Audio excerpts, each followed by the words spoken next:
Alhamdulillahilladzi bi ni'matihi tatimmus shalihat wa bi fadlihi tatanazzalul khairat wal barakat wa bi taufiqihi tatahaqqaqul maqasid wal ghayat.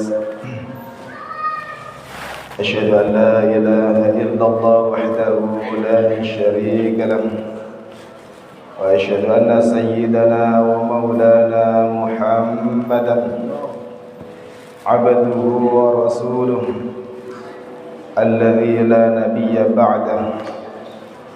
Allahumma salli wa sallim wa barik ala sayyidina Muhammad wa ala alihi wa sahbihi al-mujahidin al-zahirin. Amma ba'du, fa ya ayyuhal hadiruna rahimakumullah, usikum wa iyaya bitaqwallah wa ta'atihi la'allakum tuflihun. A'udzu billahi minasyaitonir rajim. Ya ayyuhalladzina amanu taqullaha haqqa tuqatih wa la tamutunna illa wa antum muslimun. Wa tazawwadu fa inna khairaz zadi taqwa. Hadirin ma'asyiral muslimin jamaah salat Jumat rahimakumullah. Pada kesempatan yang penuh khidmat ini, di majelis yang insyaallah penuh dengan limpahan barakah ini, kami mengajak kepada kaum muslimin sekalian rahimakumullah, wabil khusus kepada diri saya pribadi al-fakir ilallah, marilah kita senantiasa meningkatkan kualitas keimanan serta ketakwaan kita kepada Allah Subhanahu wa taala dimanapun dan kapanpun kita berada. Marilah kita laksanakan segala perintah-perintah Allah, kita jauhi segala larangan-larangannya. Mudah-mudahan dengan demikian kita semua termasuk orang-orang muttaqin, ya insyaallah dengannya kita akan bisa mendapatkan rahmat serta ridha dari Allah Subhanahu wa taala. Kaum muslimin jamaah salat Jumat rahimakumullah. Ada sebuah hadis yang diriwayatkan oleh sahabat An-Nu'man bin Bashir. Nabi Muhammad sallallahu alaihi wasallam mengingatkan, ala wa inna fil jasadi mudghah idza salahat salahal jasadu kulluh wa idza fasadat fasadal jasadu kulluh ala wahyal qalb. Ingatlah bahwa di dalam jasad ada segumpal darah. Jika ia baik maka baik pula seluruh jasad. Jika ia rusak maka rusak pula seluruh jasad. Ketahuilah bahwa ia adalah hati atau jantung. Hadis riwayat Imam Bukhari Muslim. Hadirin jamaah salat Jumat rahimakumullah. Hadis ini bisa dimaknai dalam dua sudut pandang. Yang pertama secara jasmani. Secara lahiriah Nabi Muhammad SAW berpesan tentang betapa vitalnya fungsi jantung. Dalam bahasa Arabnya qalbun dalam tubuh manusia. Jantung punya fungsi utama memompah darah ke seluruh tubuh melalui pembuluh darah. Jantung bertugas pula menyalurkan nutrisi ke seluruh tubuh dan membuang sisa metabolisme tubuh. Jantung yang normal adalah pangkal jasmani yang sehat. Sebaliknya, ketika jantung mengalami gangguan, maka terganggu pula kesehatan tubuh secara keseluruhan. Dan yang kedua, secara rohani, istilah qalbun dimaknai sebagai apa yang sering kita sebut dengan hati. Hati memang tak kasat mata, tapi pengaruhnya kepada setiap gerak-gerik manusia amat menentukan. Ia tempat berpangkalnya niat, tulus atau tidak, jujur atau pura-pura. Ini hanya diketahui oleh Allah dan pemilik hati itu sendiri. Dalam Islam, hati merupakan sesuatu yang paling pokok. Ibarat jantung, rusaknya hati berarti rusaknya tiap perilaku manusia secara keseluruhan. Dan maksud dari hadis Rasulullah tentu lebih pada pemaknaan yang kedua ini, yaitu hati secara rohani.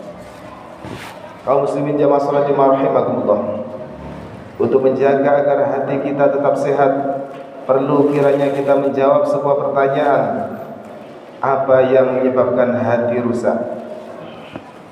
Imam Ibnu Hajar Al-Asqalani memaparkan penjelasan dari Imam Hasan Al-Basri bahwa setidaknya ada 6 hal yang membuat hati manusia bisa menjadi rusak. Yang pertama yaitu berbuat dosa dengan berharap kelak ia bisa bertobat. Ia sadar bahwa apa yang dilakukan adalah kedurhakaan, tapi ia berangan-angan nanti bisa menghapus kesalahan-kesalahan kini di kemudian hari. Ini merupakan sebuah kesombongan karena terlalu percaya diri bahwa Allah akan memberinya kesempatan bertobat lalu melimpahinya rahmat. Juga masuk kategori sikap meremehkan karena perbuatan dosa dilakukan bukan karena kebodohan, melainkan karena faktor kesengajaan. Alih-alih tobat bakal datang, bisa jadi justru hati makin gelap, dosa-dosa kian menumpuk, dan kesadaran untuk kembali kepada Allah makin tumbuh. Yang kedua, berilmu tapi tidak mau mengamalkannya. Pepatah bijak Arab mengatakan, al-ilmu bila amalin kasyajari bila thamarin. Ilmu tanpa amal bagaikan pohon tanpa buah. Pengamalan dalam kehidupan sehari-hari dari setiap pengetahuan tentang hal-hal yang baik adalah tujuan dari ilmu. Hal ini juga menjadi penanda akan keberkahan ilmu. Pengertian tidak mengamal ilmu bisa dua. Yang pertama, mendiamkannya hanya sebagai koleksi pengetahuan saja di kepala. Yang kedua, si pemilik ilmu berbuat yang bertentangan dengan ilmu yang ia miliki. Kondisi ini bisa menyebabkan rusaknya hati. Rusaknya hati yang ketiga adalah ketika seorang beramal, ia tidak ikhlas. Setelah ilmu diamalkan, urusan belum sepenuhnya beres, sebab manusia masih dihinggapi hawa nafsu dari mana-mana. Ia mungkin saja berbuat baik banyak sekali, namun sia-sia belaka karena tidak ada ketulusan berbuat baik. Ikhlas adalah hal yang cukup berat, sebab meniscayakan kerelahan hati meskipun ada yang dikorbankan. Yang kelima dari hal-hal yang merusak hati adalah memakan rezeki Allah tapi tidak mau bersyukur. Karunia dan syukur merupakan pasangan yang tak bisa dipisahkan. Jika tidak ada kehidupan manusia di dunia ini yang luput dari karunia Allah, maka bersyukur adalah pilihan sikap yang wajib. Orang yang tak mau bersyukur adalah orang yang tidak memahami hakikat rezeki. Jenis anugerah Allah mungkin ia batasi hanya kepada ukuran-ukuran yang bersifat material belaka. Misalnya jumlah uang, rumah, jenis makanan, dan lain-lain. Padahal rezeki telah diterima setiap saat berupa kenikmatan non-bendawi maupun non-bendawi. Mulai dari nafas, waktu luang, akal sehat, hingga berbagai kehidupan, kecukupan kebutuhan lainnya seperti makan, tempat tinggal, dan pakaian. Hanya mereka yang sanggup merenungkannya yang akan jauh dari kufur nikmat alias tidak bersyukur. Berusaha hati yang kelima adalah tidak ridha dengan karunia Allah. Pada level ini orang-orang hanya tidak mau mengucapkan rasa syukur. Orang-orang tidak hanya mau mengucapkan rasa syukur saja, tapi juga kerap mengeluh, merasa kurang, bahkan dalam bentuknya yang ekstrim melakukan protes kepada Allah. Allah memberikan kadar rezeki pada hambanya dengan proporsional. Tidak ada hubungan langsung bahwa yang kaya adalah mereka yang paling disayang Allah, sementara yang miskin adalah mereka yang sedang dibenci oleh Allah.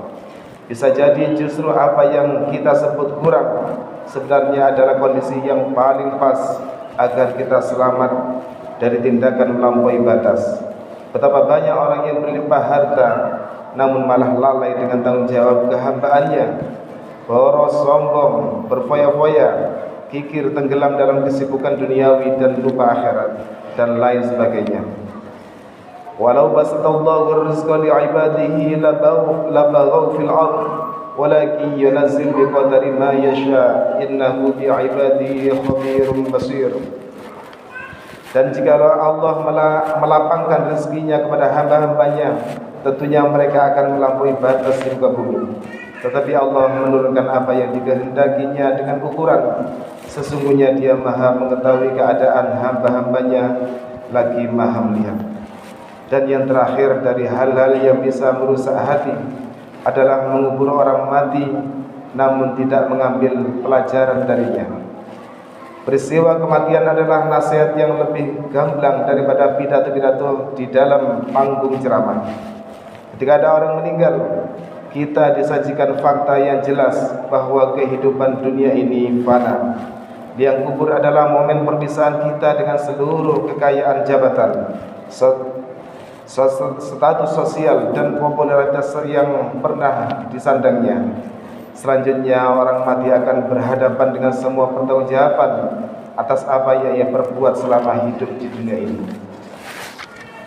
Barakallahu li wa lakum fil Qur'anil azim wa nafa'ani wa iyyakum bima fihi min ayati wa dzikril hakim wa taqabbalallahu minna wa minkum tilawatahu wa innahu was-sami'ul 'alim. Wa aqulu qawli hadza fastaghfirullahal 'azim innahu wal ghafurur rahim.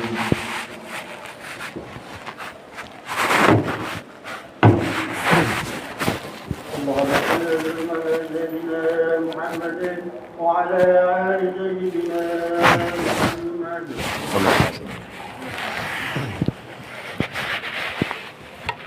الحمد لله على إحسانه والشكر له على توفيقه وامتنانه وأشهد أن لا إله إلا الله وحده لا شريك له وأشهد أن سيدنا ومولانا محمدا عبده ورسوله الداعي إلى رضوانه. اللهم صل على سيدنا محمد وعلى آله وأصحابه وسلم تسليما كثيرا. أما بعد فيا أيها الناس اتقوا الله فيما أمر وانتهوا عما نهى واعلموا أن الله أمركم بأمر بدأ فيه بنفسه وثنى بملائكته بقدسه وقال تعالى إن الله وملائكته يصلون على النبي يا أيها الذين آمنوا صلوا عليه وسلموا تسليما. اللهم صل على سيدنا محمد صلى الله عليه وسلم وعلى آل سيدنا محمد وعلى أنبيائك ورسلك وملائكة المقربين وارض اللهم عن الخلفاء الراشدين أبي بكر وعمر وعثمان وعلي وعن بقية الصحابة والتابعين وتابع التابعين لهم بإحسان إلى يوم الدين وارض عنا معهم برحمتك يا أرحم الراحمين. اللهم اغفر للمسلمين والمسلمات والمؤمنين والمؤمنات الأحياء منهم والأموات. اللهم أعز الإسلام والمسلمين وأذل الشرك والمشركين وانصر عبادك الموحدين وانصر من نصر الدين واخذل من خذل المسلمين ودمر أعداء الدين وأعلي كلماتك إلى يوم الدين. اللهم ادفع عنا البلاء والوباء والزلازل والمحن وسوء الفتنة والمحن ما ظهر منها وما بطن عن بلدنا إندونيسيا خاصة وسائر البلدان المسلمين عامة يا رب العالمين. ربنا آتنا في الدنيا حسنة وفي الآخرة حسنة وقنا عذاب النار. عباد الله إن الله يأمرنا بالعدل والإحسان وإيتاء ذي القربى وينهى عن الفحشاء والمنكر والبغي يعظكم لعلكم تذكرون واذكروا الله العظيم يذكركم واشكروه على نعمه يزدكم ولذكر الله أكبر. أقيموا الصلاة.